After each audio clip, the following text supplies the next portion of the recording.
పిల్లలు ఉన్నారా?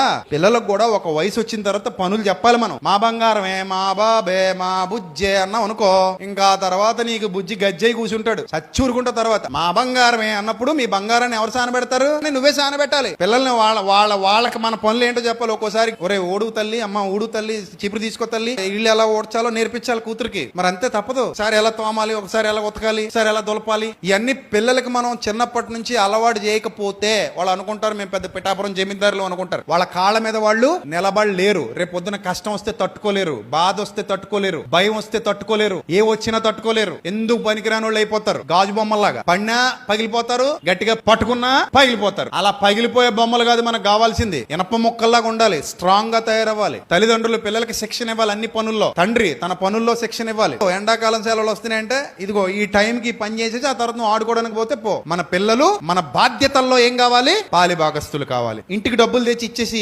వాడేసుకోండి అనడం కాదు. ఆ డబ్బు ఎలా వస్తుందో కూడా పిల్లలకి చెప్పాలి. అది ఎలా ఖర్చు పెట్టాలో నేర్పించాలి. అది ఎంత కష్టపడితే వస్తుందో చెప్పాలి. మన కుటుంబం ఎలా నడుస్తుందో చెప్పాలి. వాళ్ళ విషయంలో ఎందుకంత తాపత్రయపడుతున్నాం, ఎందుకంత ఆశపడుతున్నాం, వాళ్ళు ఏ స్థితిలో చూడాలనుకుంటున్నాం కూడా చెప్పాలి. ఇవన్నీ పిల్లలకి చెబుతూ పెంచుతూ ఉంటే వాళ్ళు కూడా మనతో పాటు మన కార్యాచరణలో పాలిభాగం తీసుకుంటారు. లేదురా నేను నీకు ఇస్తానే ఉంటా, నువ్వు వేసుకో ఎంజాయ్ చేసుకో అంటే ఆడింకెప్పుడు నీకు దొరకడు. సో కుటుంబం మనకంత ఇంపార్టెంట్. మన కుటుంబంలో ప్రతి ఒక్కరికి బాధ్యతలు ఉన్నాయి.